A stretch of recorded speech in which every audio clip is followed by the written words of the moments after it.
listen, I just want to call out one person. And I hate myself a lot. But you're getting punched in the dick. There needs to be more Street Shark references. I say who? That's funny as hell.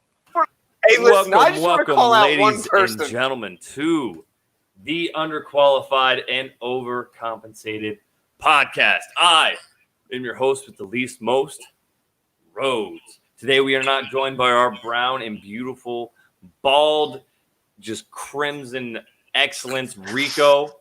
I don't know why crimson. It was a word. We are not joined by him. Hopefully he will hop in a little bit later, but we are followed by the ever youthful, fantastic Firth. He is here with us today. He's not on duty. He's back. And of course, most importantly. Yeah, not me. No one tuned in for this.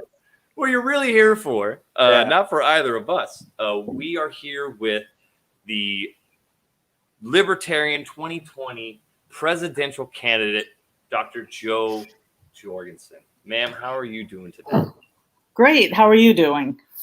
We're doing good. We were talking before the episode. I'm dealing with all sorts of different duties, and Firth happens to have family over, and so he's sequestered himself away for a little bit. They're hiding away. So, we're managing. We've been super excited about this interview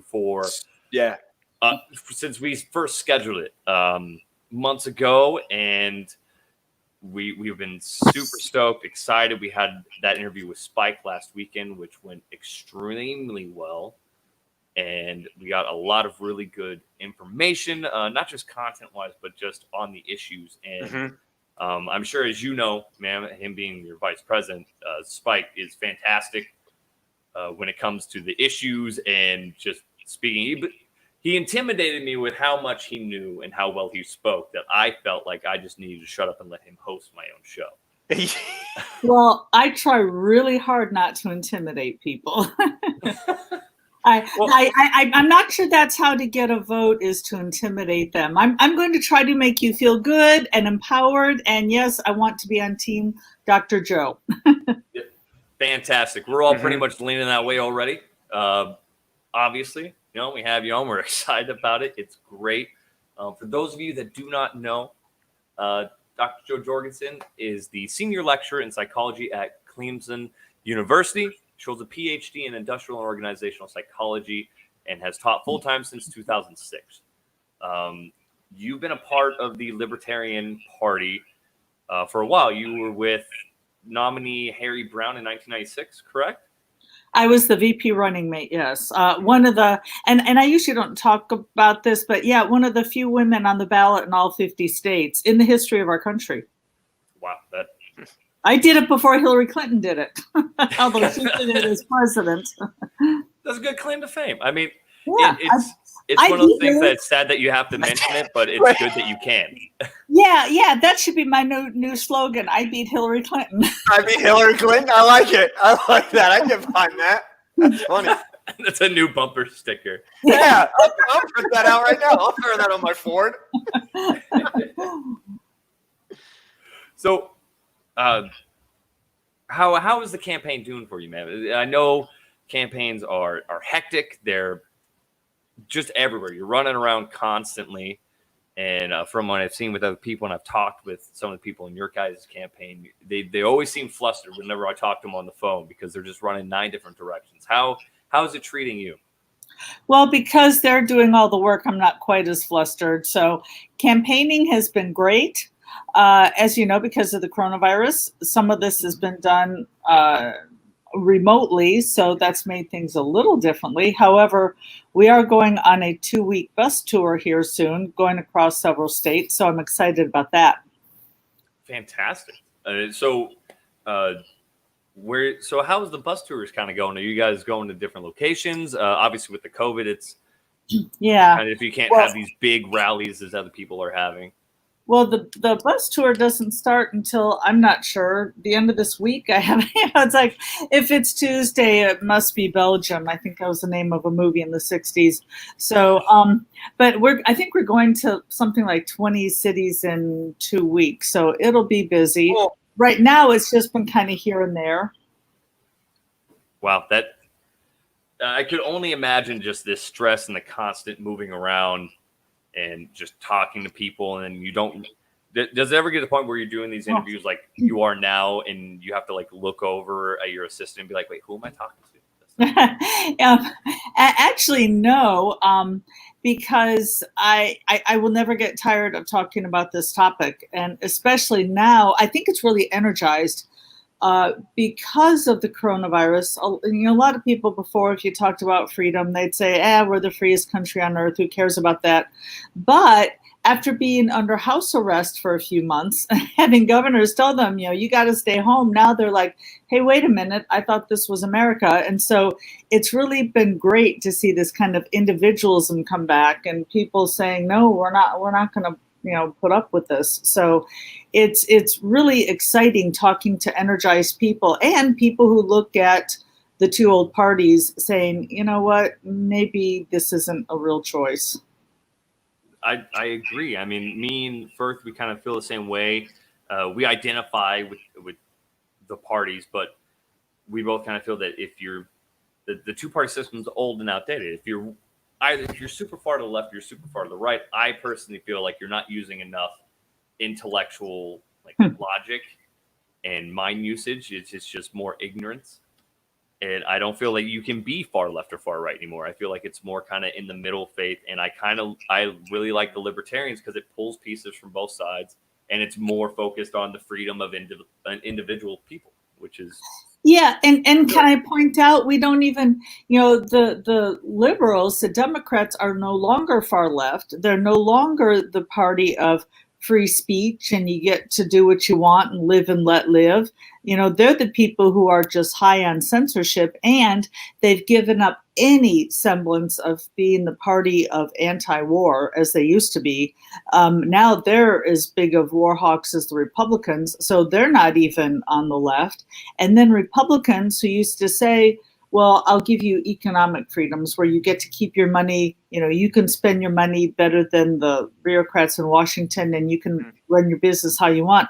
They're no longer saying that. We've got Trump giving us record deficits and he keeps increasing spending. He is not fulfilling his promises of giving us, smaller government. And so, we just kind of have chaos out there with really nobody standing for anything except for the Libertarian Party, which is actually standing on the side of the individual, being for you.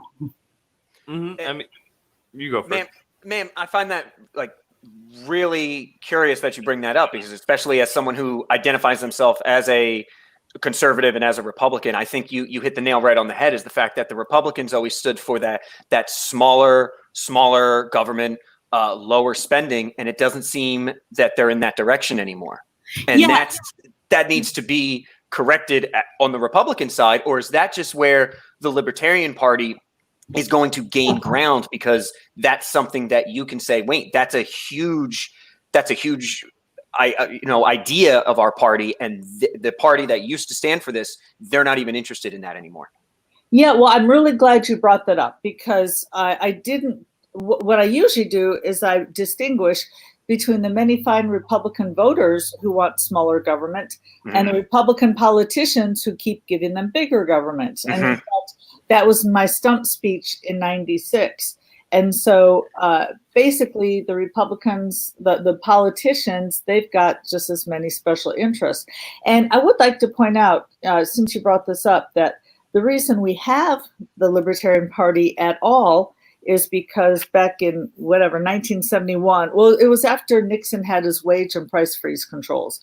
A group of Republicans were saying, you know what, since when do Republicans tell you that you can't give people raises? or that you can't raise your prices. This doesn't sound like economic freedom at all. Mhm. And then that's how the Libertarian Party got born. So it was actually Republicans not acting like Republicans 40 years ago. And if they thought they weren't acting like Republicans then, they should take a look at them now. Oh my Right. God. Right. Yeah, that's a great point. And I find, because we've had the discussion about the Libertarian Party before on this podcast, obviously, because you being on here and us getting excited about that and having Spike on it before. And that's the Libertarian Party has always been it's always felt like Republicans who kind of were left behind, who had these same ideals, and yet, and I think you put it really well, is that the politicians left us behind. Right.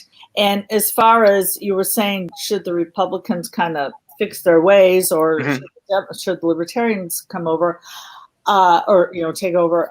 I would say the Republicans have shown that they have absolutely no interest. When I ran in the 90s, I kept hearing people back then, Newt Gingrich and a lot of others, saying, we got to get control of the spending. Now you don't even hear them talking about it. And you hear maybe like one or two like little voices out there, and they just get covered up though by everything else that's happening. Exactly. So, okay. But also somebody pointed out to me, probably if we look at what the Republican Party stands for, the politicians, it's probably just a coincidence that they happen to overlap with libertarian ideals, that libertarians are on the side of the individual, and that the individual should be the one to make the decision all the time. And so that's why, for instance, we say, yes, you should be allowed to own a gun. Owning an inanimate object is not a violation of anybody else's rights. And yes, you should be able to use drugs. Having drugs around your house is not does not violate anybody else's rights. So libertarians look at it from the standpoint of, you should be in control of your own life and not let the politicians try to run your life for you. Right. Not this centrally federal government in Washington trying to tell the person who's in, let's say, Oshkosh, Wisconsin, what they need to be doing. Yep. And and we saw, with the coronavirus, we saw President Trump up there with Dr. Fauci kind of leading the way, because a lot of people pointed out to me, well, these governors, they're the ones making the decision. It's like, well, yeah, being strong-armed with Trump and Dr. Fauci on the stage, sitting there telling them they need to close down. So, because people forget, the president can only do so much. Like, for instance, if I were elected, I would get rid of the Department of Education on day one, but I can't do that. I got to do it through Congress. So there's only so much the president can do law-wise. However, being in the bully pulpit, being the leader of the country, in that leadership role, you can have change. And first he's like, yes, we all need to stay down, and then he's like, he's like, let's lock everybody up at home. This virus is bad. And then he's saying, well, no, the governors are crazy. Let the people out. So, not a consistent message, let's say. Right. And ma'am, you bring up a good point. Oh, I'm sorry. With the COVID-19, sorry, I wanted to jump in there. So we had a question.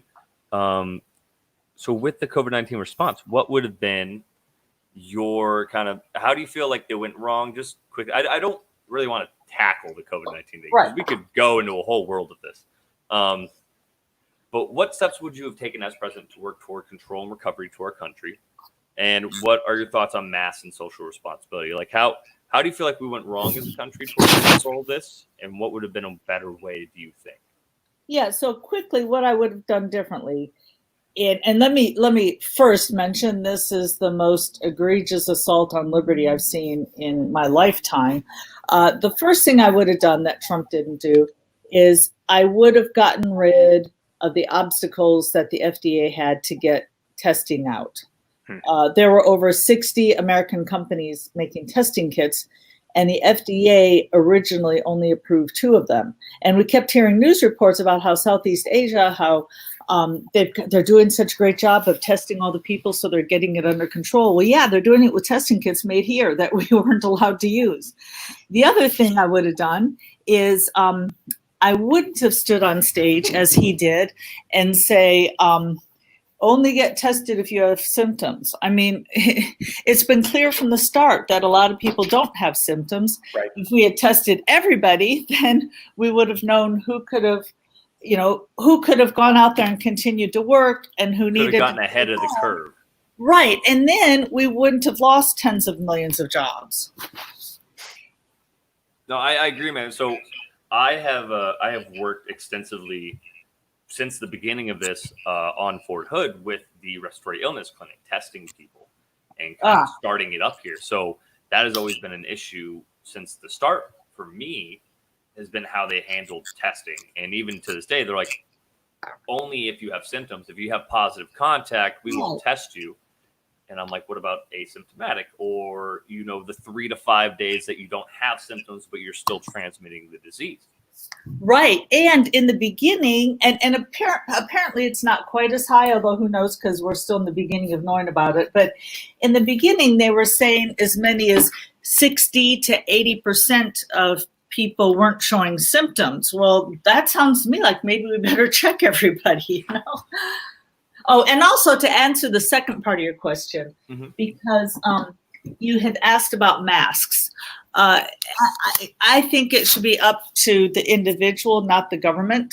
And a lot of people are under the impression that, well, if the government doesn't say we have to do it, nobody will do it.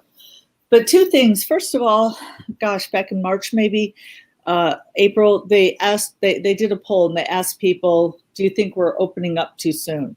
And again, like 70% of the people said, yes, we're opening up too soon. So that's telling me that, okay, we are adults. we know that people are using some logic and common sense. Yeah. And the other thing is, notice that Walmart just came out with a rule that every store in the country, everybody had to wear masks. Mm-hmm. So what this does is it gives the individual the choice. If you only feel comfortable shopping in stores in which everybody else is wearing a mask, and by the way, I can understand that if I were older or if I had an autoimmune disease or something, then I would be like, oh, that's the store for me now. But if you really don't like wearing masks and you're young and you're not in the risk group and you say, well, it's the same risk as the flu, I think I'd rather shop in a place that doesn't require masks. Then you get that choice. But once again, we've got a one size fits all from the government. Right. That means that we all have to do the same thing. And once again, the government is kind of being our parent. Not kind of is. So would you say you would like to leave it up to the individual or that business as well? It's up to that business to decide if, hey, to come in here, you have to be wearing a mask, but it's that business telling the customer. So that way, if that customer says, hey, I don't want to go in there if not everybody's wearing a mask, that's their decision. Am I understanding that correctly? Exactly, except I like to phrase it a little differently because companies want to make a profit. So they have a profit motive to make us happy, whereas government doesn't. And so the companies are going to say, well, is this what the customer wants? Yes or no? So Walmart is making a decision that in the end, they're going to make more profits. So I would suggest that it's not us listening to Walmart, but it's Walmart listening to the customers. Because if you don't do a good job of listening to your customers, if you don't give the quality of price and services they want, then you're going to go out of business. Yep. You're going to lose those customers, right? Yep, exactly. Okay. I mean, I see that. I'm kind of torn in the middle because as a medic, I see the people, and it's not super big. We don't have hundreds of people on ventilators here. It's not as bad as the other places are reported. But from like a medical standpoint, I'm just like, wear a mask. I wear one for 12 hours a day.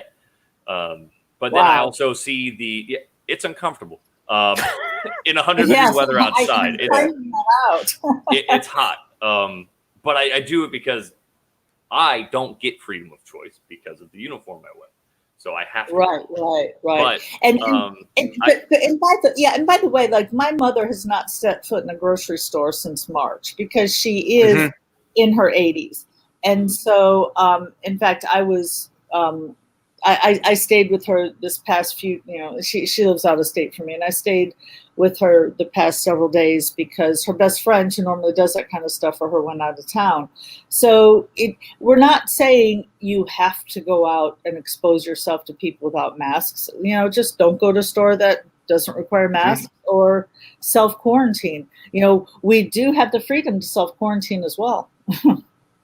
Yes, and that's kind of where I'm like, wear a mask, but also civil liberties. I want people to be able to choose their own things, and I kind of right along saying like, it doesn't affect me. But then the pandemic is kind of one of those things where it does, and it's kind of it's a middle ground, and you can't really truly find 100% clarity. You have people saying that it's not as bad as people are saying, that news agencies are saying, then you're saying people that's actually worse, and it's kind of no one really knows unless you're right there, I guess, is kind of one of those things. Right. And which is why this is kind of a nuanced question to have. And it's like a weird thing to kind of go at with a government standpoint. Yeah. Hey, Rhodes. I don't know if you saw the comment from Brian Duncan. I was going to say from Duncan. Okay. I that caught my eye, and I didn't know that about. So, ma'am, that one. I'm very curious about that. So we have a question for you from a friend of mine. Unless you have something else to say about COVID-19, I apologize. I try to answer some of the comments on the side, and we have over 200 people watching. So the comments fly past us, and I try to catch them before they go away. Do you have anything to close up the COVID-19 discussion? Sorry, I don't want to rush you. Yeah, no, that's pretty much it, except to say that, one other thing, which is that part of the reason that Dr. Fauci said, okay, we all need to be under house arrest is because we don't have enough hospitals.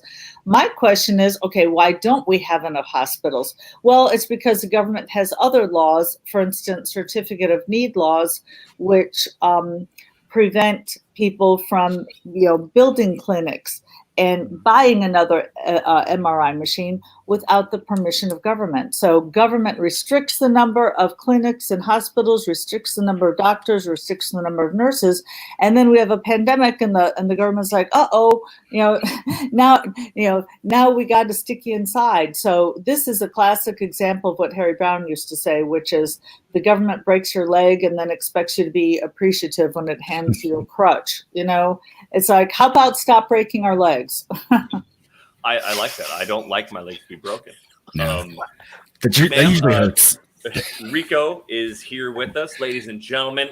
Yes. The ever beautiful and magnificent Rico. Oh, you're too kind. Sorry I'm late again. Army duties. Rico, Dr. Joe Jorgensen. Rico. Dr. Jorgensen, thank you very much. I apologize for my tardiness. Government work. Oh. Hey, it's your show. Welcome to the Federal Thunderdome. Yeah, I mean, if you were the guest, I might be upset, but hey, I am a libertarian. I think you get to run your show how you want to. So, but thank you for being.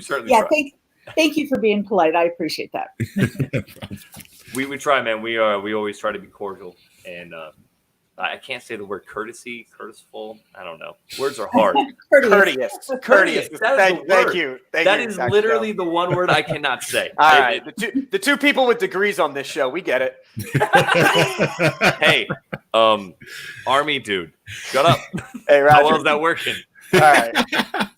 So, then the question by one of our good friends, Duncan, Jared Duncan, he wanted to ask you, he knows that you're pro-choice, but you don't agree with it. So since the government doesn't have the right to ban it due to individual rights, should they be required to pay for it? Okay.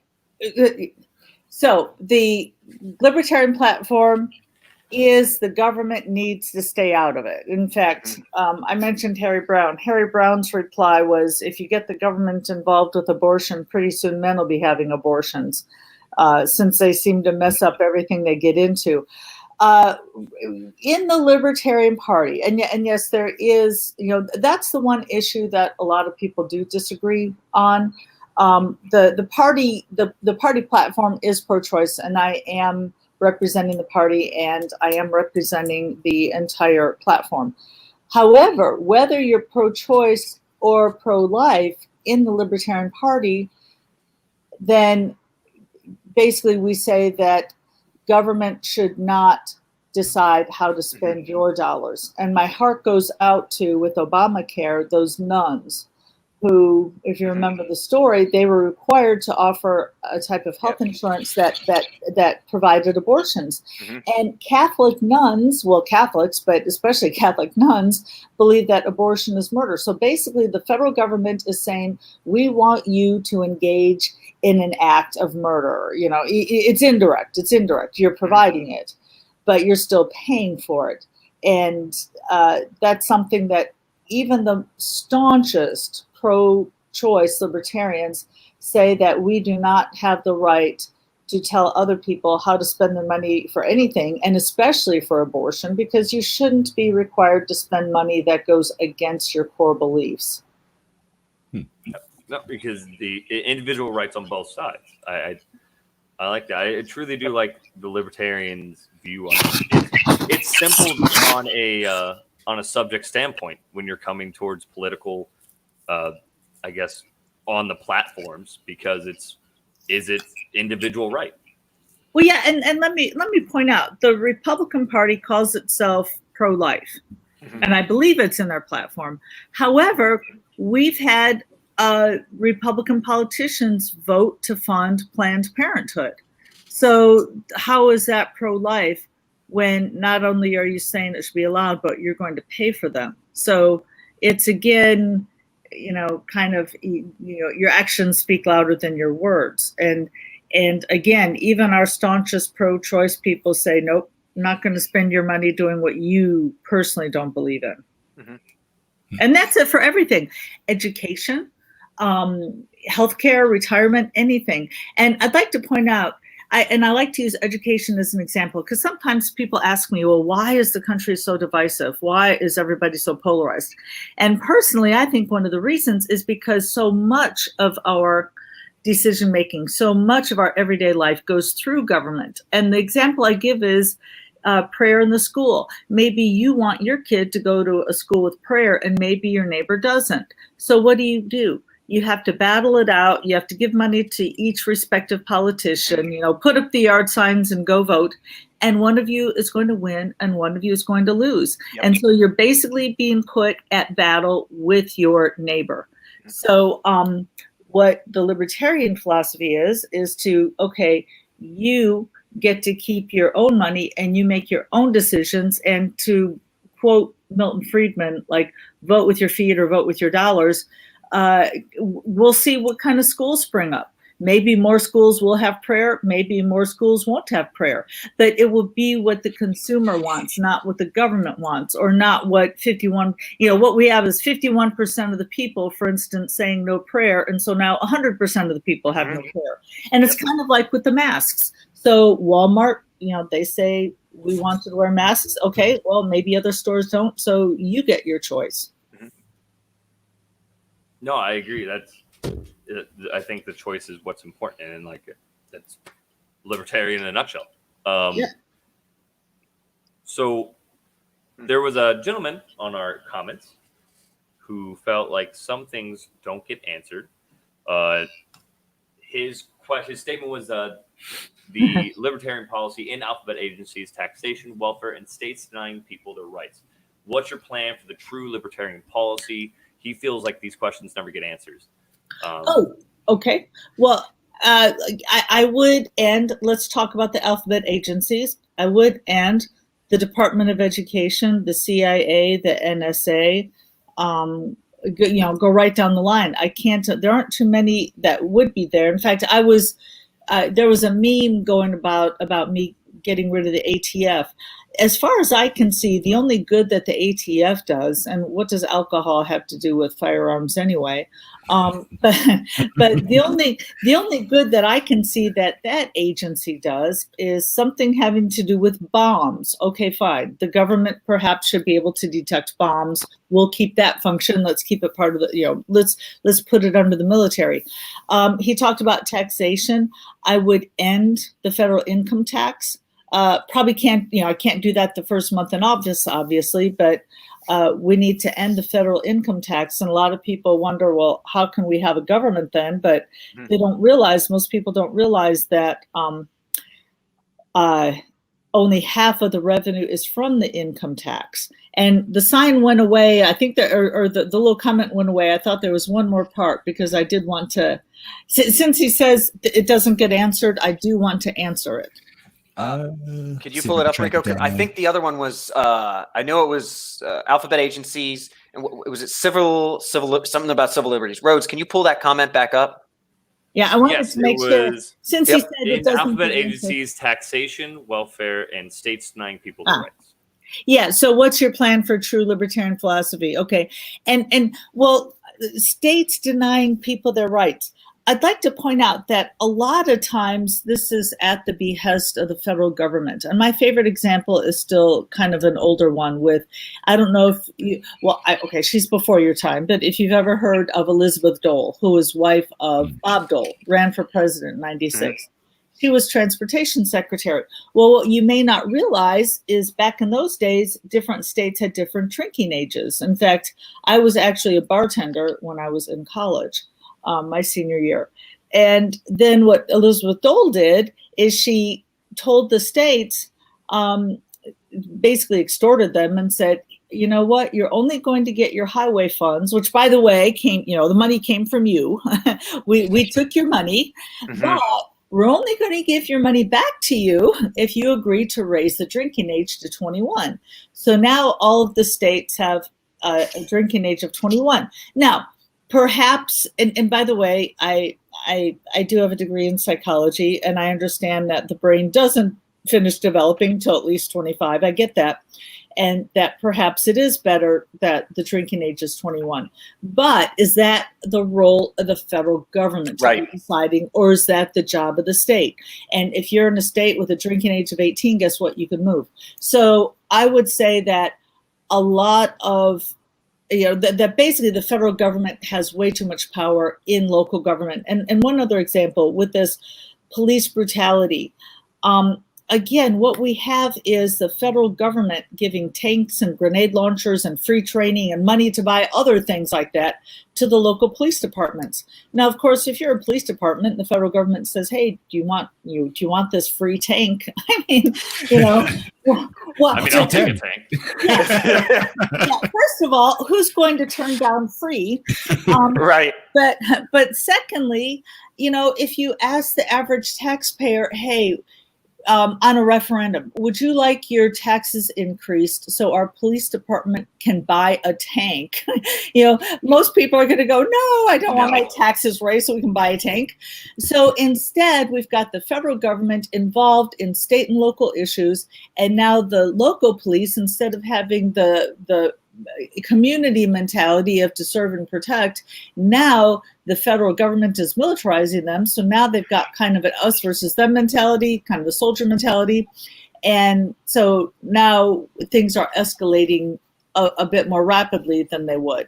So again, that's, even though that's kind of indirect, that's still the federal government taking away the rights of the people to make their own decisions, because they don't have the choice to have the money being taken away.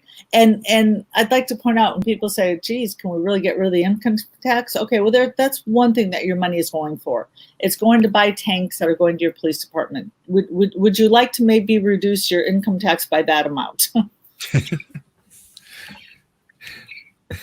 Well, the tank line item has to go, I guess. Well, and I do realize that you guys are in the service. And by the way, I don't think I've thanked you yet for that. Thank you very much for your service. I appreciate you for what you're trying to do for your service. Right, yeah. I'm just in the Army. You're trying to have lead the way Army. More scrupulation than me. Well, in fact, can I point out, and by the way, my dad was a veteran, so, but even if he weren't, I still have tremendous respect for people willing to risk their lives. But people are surprised to find out that in 2012, looking at everybody stationed overseas, that more soldiers voted for Ron Paul and, than any other Republican candidate. And there were more donations from those serving overseas more donations to Ron Paul than all other candidates combined. And people were saying, well, this is nuts. He's saying he wants to stop the war and these guys are in the military. But it's like, yeah, if you're in the military, you get to see how, okay, maybe we shouldn't be doing this or that. Like, yes, I want to protect our shores. I want to protect our country. But doing this thing over here in Iraq or Afghanistan, whatever, this isn't really what I signed up for. So I think just the fact that there was so much support for him from people overseas who are seeing what's going on, I think that says something. We have all seen a massive increase with the people that we serve with, our battle buddies. That's how I came to know about you. One of my good friends, Sean Futhi, that I served with in Germany, he is a part of your meme army. Oh, okay. And isn't he a general by now? Huh? Isn't he a general by now in the meme army? Yeah, he's a general. He's leading army. This man goes hard for you, and that's how I learned about it. Just constantly on my feed, Joe Jorgensen memes, and I'm like, who is this? And then I started looking into it, and then now I'm all about it, and so that's how we came about to get you on the podcast. And then from that, I saw a bunch of my other battle buddies that I've served with throughout the years become more vocal with your support and listen to the podcast with points that we bring up or memes that me and Rico have been posting. We're privates in your meme army. Oh, well, thank you. Thank you. I want to elect a president solely on memes. That's what I want. That's what we do now. It's the new hieroglyphics. I would be very careful about that because that kind of happened the last time, didn't it? I'd just be very careful about that. Well, do you mind if I interject? Because I can't believe I just did this. I obviously need to go back to candidate school, candidate 101. I sat there and I mentioned Ron Paul's policy without mentioning my own. And then, and after this, I probably do need to get off quickly because we're way over. But I was having so much fun. But I do have to. Yes, ma'am. That was my next question. If you wanted to be on for like another 5-10 minutes, answer anything, and then you're good to go. More like 1 minute. But I do tell you one of my main points, one of my main campaign issues is I want to turn America into one giant Switzerland, armed and neutral. So I want to bring our troops home. There's no reason why we need to be paying, why a taxpayer in Alabama or Iowa or wherever needs to be paying for our military over there in France and Germany. And then being in the Middle East is just stirring things up. And we saw what happened with 9/11. So the irony is that the job of the military is to protect us. And by being involved over there, especially in the Middle East, it's just causing more problems than it's helping. So, yeah. So, we all three of us agree on that. Pulling our troops back, we would much rather be back in the States and doing what the point of our military is. Exactly. Fighting our wars. Exactly. My last question. Last question. Okay. Oh, unless you had something on that, man. You do you. Nope. I was just going to give my website, but I'll take one last question. Right. So one last question. And I thought about it, and I'm going to try to put this in the most polite way that I can. Which it comes from a polite place, but it could come out misconstrued. So what makes you the candidate? Like, everyone has an idea on what they can do with a policy and do better than the other person who's currently president. What makes you the person that we should vote for? I like your policies and I like what you stand for, but what separates you other than the obvious? What makes you the person? Yeah, well, first of all, unlike the other two major candidates, I have had to live under our rules. People forget that our country, we were supposed to have citizen statesmen in Washington. They were supposed to pass rules for only a couple of months out of the year and then go home and live under them. And Joe Biden has never lived under a single law he's ever passed in his entire life because he's part of the party elite, kind of the Animal Farm, where some are more equal than others. Wow. And so I have lived under the rules, and so I know what people are going through. And also because I do know what the president's powers are limited to, but I do know that I do have the power to, on day one, start bringing the troops home. Trump promised us he would do that. He didn't do it. And in fact, some places where he took troops out, he put drones in, which is still a military presence. I would actually start bringing the troops home. And unlike Trump, who keeps spending more money, I understand that bureaucrats and politicians can't spend money as well as you can. And by the way, money in the private sector creates about twice as many jobs as money in the government's hands. Mm-hmm. So anybody who likes these ideas, I would urge to go to joe20.com. That's JO20.com and check us out, and to please vote for me in November. And if you get polled, if somebody polls you asking who you're going to vote for, even if you're not 100% sure, tell them you're going to vote for me, because if I can get up to 15%, maybe I'll be on the stage with Trump and Biden, and we'll see a real choice. And that's what we want. We want you up there. I really want you up there just for one, to split the monotony, but I think it's third-party candidates should definitely have more of a voice. And, man, we appreciate you being on. Yes, sure. And one question. Yeah, one question from me. Did I intimidate you? No, man. No, it was. I'm not intimidated. I only have one request. When you get into office, can you make my background checks whenever I get a rifle or a gun go by faster? I'm waiting 2 weeks on my 308 with no answer. I am a gun owner. I am for the Second Amendment. I would get rid of all gun laws in the last 100 years, every one I could. So, criminals don't have to wait for their guns. Why should law-abiding citizens have to wait for their guns? And there have been documented cases in which women waiting on a gun were killed by a boyfriend or husband while waiting. So again, the criminals don't wait for guns. Why should we have to? I agree. Sounds good to me. It's things like that where we are growing in support and love for you, and we appreciate it.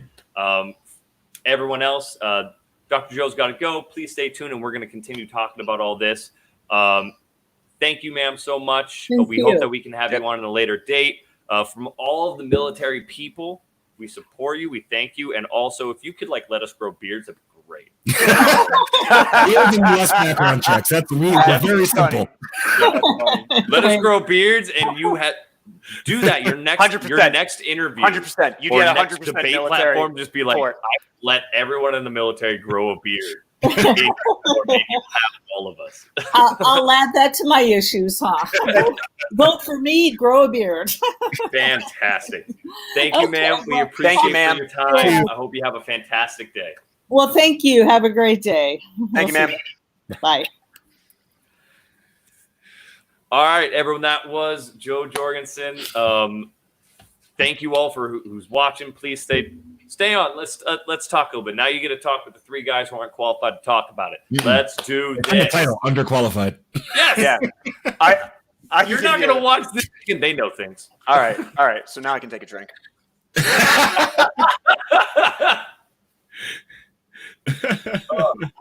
It was very brief. I don't want to be unprofessional, but you run out of time. Yes. And I saw all of your guys' questions down below, and they're fantastic. And I apologize that we weren't able to hit all of them. You guys are recreational nukes for all? That's terrifying. What? Hey. All right. 2020 is gonna be the year where Fallout actually happens. Look at this. That's terrifying. I mean, every country has a nuke. No one wants to nuke each other. But the thing is, leaders are a little bit more stable than the crackhead next door. No one gets nukes, David. Did you say leader? You said leaders are more stable than the crackhead next door? Yeah, probably. I've lived in New Jersey. I'm not sure about that. I've had experience with both those things. Here at the in the UnO family, it's always thinking out. Oh, I just got my ass called out. That's funny as hell. It was real cute. Okay, you know what? No, fuck it. Which, by the way, I was never so focused on our theme song until I was like, all right, man, we're going to go. And I played it, and we have her waiting. We have the logo up. and it comes out and says, "Gonna punch you straight in the dick," and I was like, It says Rico saying butt stuff, and I'm gonna punch you in the dick. And I was like, oh 10 my seconds, God. and I was like, well, now she knows what kind of podcast this is. I thought the same thing. I was like, oh, she's gonna hang up. So I was thinking about that in the car yesterday as I was driving, and I was like, maybe we should change the theme song, and then completely forgot about it. I wouldn't have done it anyway. That is a fucking masterpiece. Took me a whole 2 days to do. We're interviewing a pretty important person right now. And it's just Rico going like, "You're gonna get punched in the dick." Butt stuff. Yeah. So, right now, my in-laws are just like, "What the hell is he talking about?" So, some of you guys' questions. So, thank you for your support. Thank you guys for watching for Joe. If you like the interview, we have another interview with Spike. Wait, when did that happen? Page, go to the Underqualified and Overcompensated podcast page on Facebook, YouTube, Spotify, TuneIn. We have it all up there. And watch and listen. That episode, it was fantastic. It was a great interview, as was this one with Joe. My only regret with this one with Joe was that we didn't have enough time. Yeah, and, she's busy lady. You know, What do you? Yeah, she gave us like 10 more minutes. Oh no, she honestly did. I was talking to the campaign, the media guy, and we were actually only scheduled for 20 minutes. Oh shit! Yeah. Okay. She gave us a lot over time, so good. That's good on us. So Firth, you weren't on the last episode. Yeah. How did you feel about the policies and her? What was your? Be honest. How do you feel about it? I was definitely the same. I was mostly impressed. I really like a lot of the things she was saying, specifically about the masks and what was the other thing about like gun control. Those are conversations I've had at work, like legit. It's I've had it with you guys know Johnny, who we share an office with, right? Yeah. Like that is an actual conversation I have had with him and other people listening. So like the fact that she's like, it was almost like she was listening to that conversation. It's crazy how that conversation happened like 3 weeks ago, and then we just had that conversation, and it was just spot on. Well, I think that's why the Libertarian Party is resonating with so many veterans and military, because honestly, from the conversations we just have, out of the smoke shack or on duty, is honestly straight off the Libertarian platform. So because they're like, hey man, how do you feel about weed? I don't give a fuck. If I could just do a quick disclaimer, because I had a talking to the other day. We here at UnO, we don't endorse any candidates. We only educate, and we know which way our leanings are. That saved me from getting in trouble later on. Oh, did a certain spout yell at you? Huh? No. I think it's higher up. We had a meeting where they were talking about your active duty military. You can't endorse candidates, so we here are not endorsing anyone. Yes, we do not endorse anyone. If we could get Joe Biden on the podcast, we would fucking get Joe Biden on the podcast. But I would shit on Joe Biden. Oh, boy. Yes. If we could get other presidential candidates on the podcast, I'd do it. Don't do that, because there are some friggin' weirdos out there running for president, and they're going to be on like Kanye West. Let's get Kanye West on the podcast. And a heartbeat. Done. Done.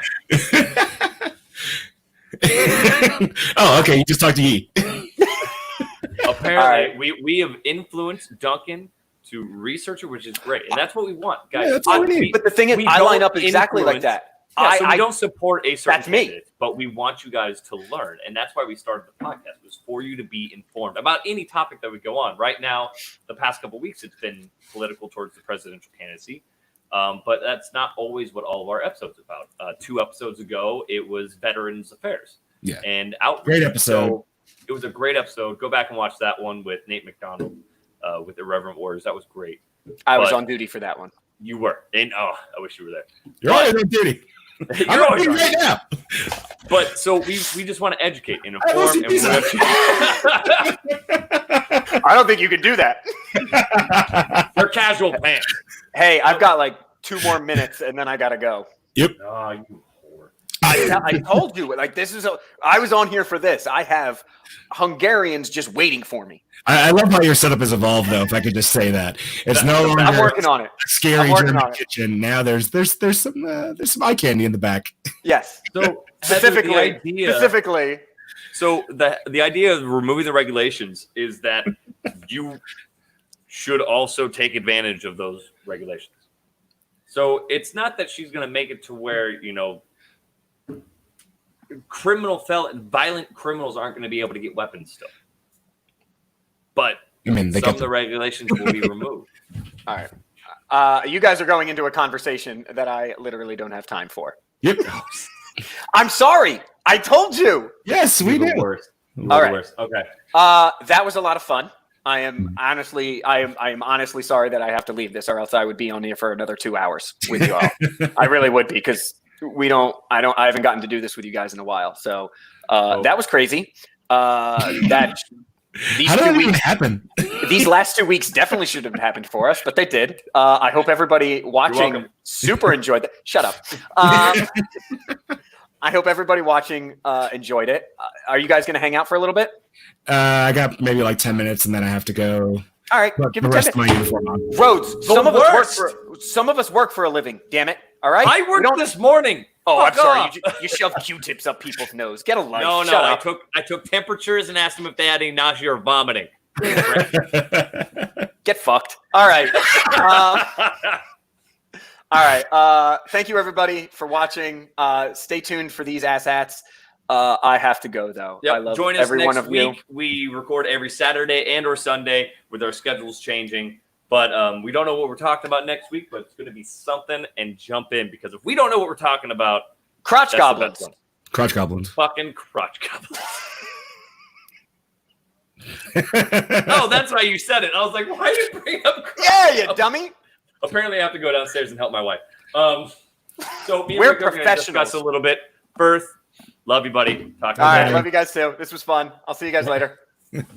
So, Heather said she'll talk to me later about it.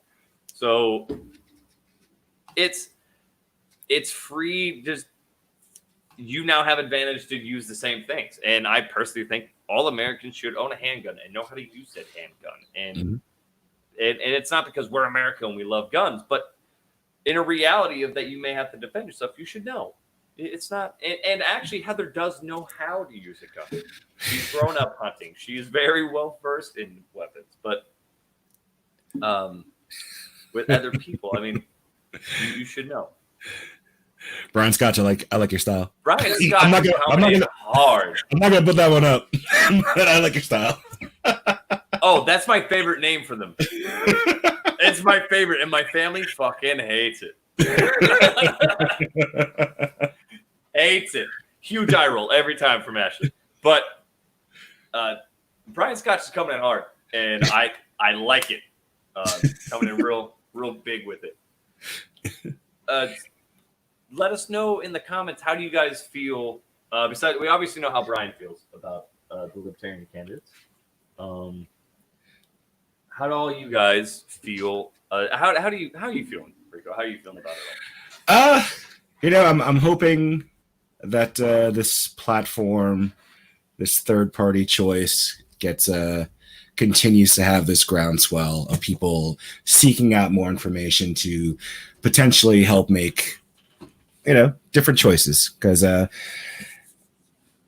there's a couple of candidates right now, the major candidates, and you know how I feel about Joe Biden.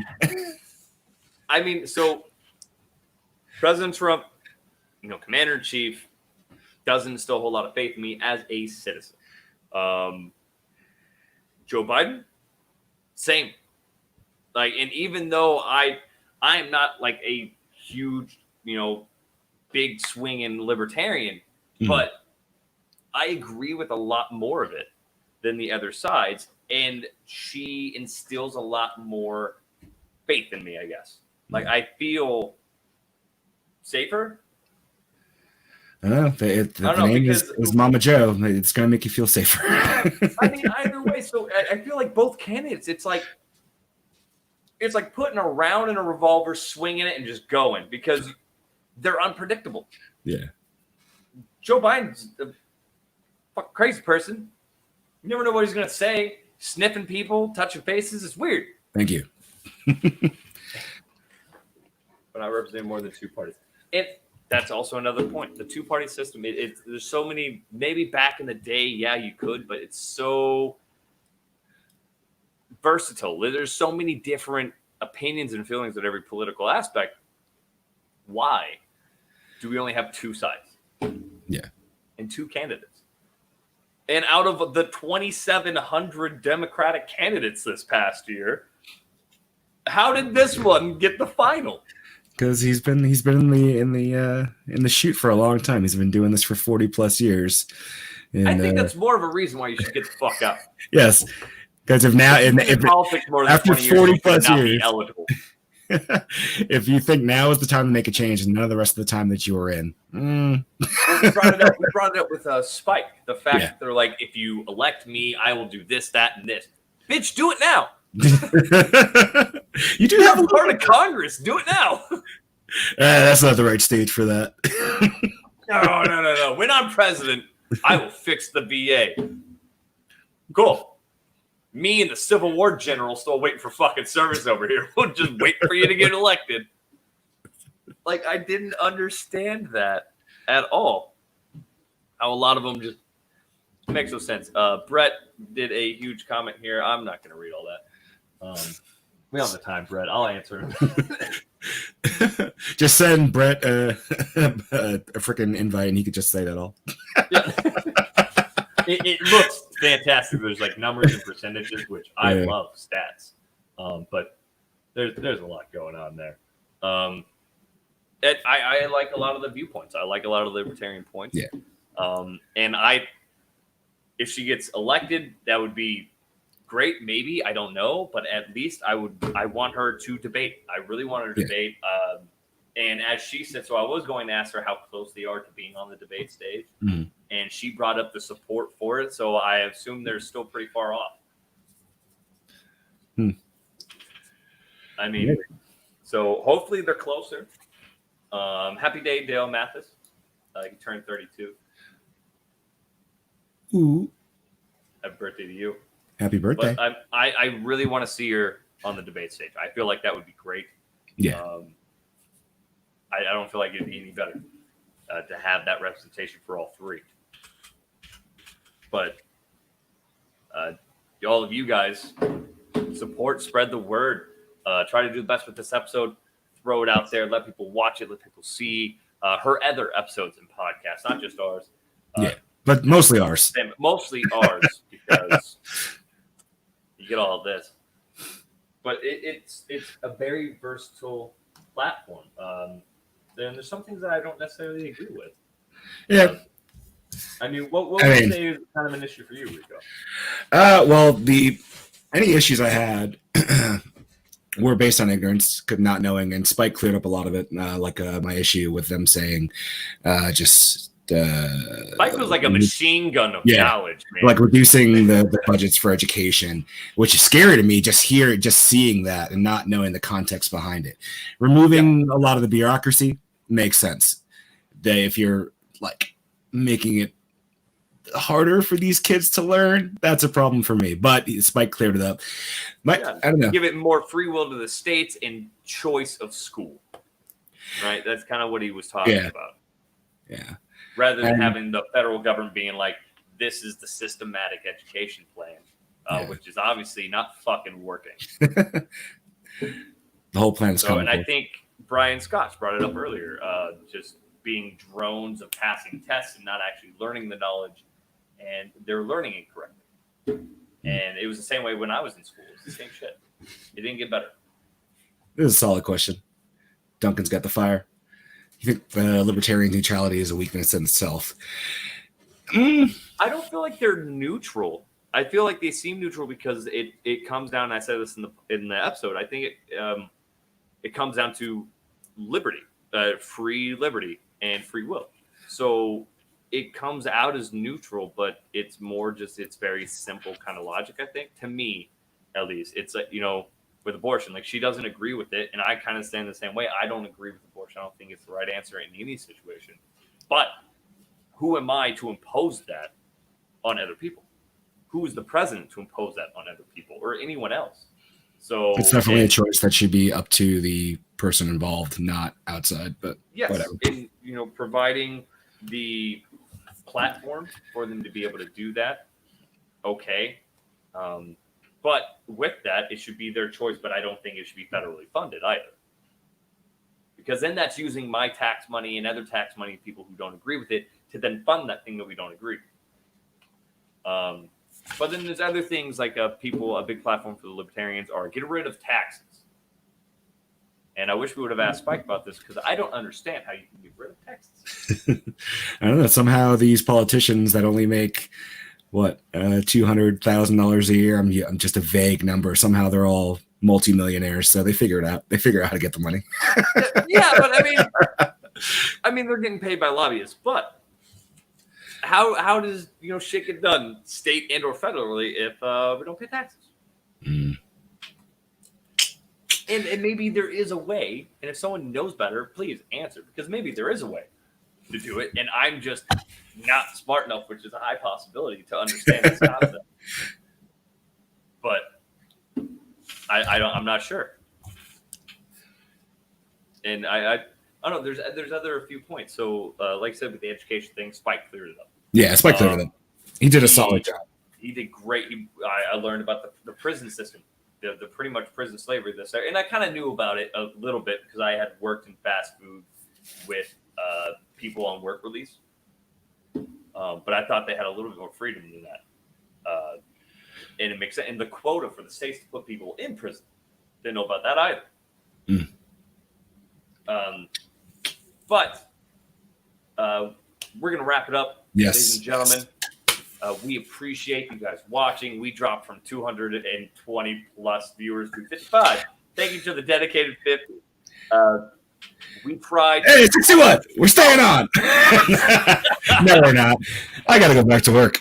We appreciate you guys watching and listening. Please like, share, and subscribe to the episode. Please. Share it around, like, and follow, because we try to bring different topics every week. I'm busy in COVID shit. He's dealing with CQ and stuff like that. So we don't know what I'm dealing with quarantine today at CQ. So yeah. So we're gonna try to bring you outer stuff, and if there's stuff that you want us to tackle, we will find a guest, no matter how far out of reach he is for our publicity purposes, and I will hound them like I did the Joe Jorgensen campaign, and I will get them on. I don't know if any of the people watching know Nicholas Irving or Nick Irving. I've been listening to his book, not reading because I can't read, but words are hard. I really am going to try to get him on the show. If that interests anybody, just shoot us a message. And yep, anyone that you guys find, and whether it's Libertarian Associated or something else, we really have no topic that's off the table. We want to tackle anything and everything. We want to answer the questions that you didn't know you had. So let us know. We're going to try to outreach and find some particular topics. Again, we appreciate you guys hanging on with all of the love. Thank you from myself, from Rico. Hey. Deuces. Bye. Heart ya.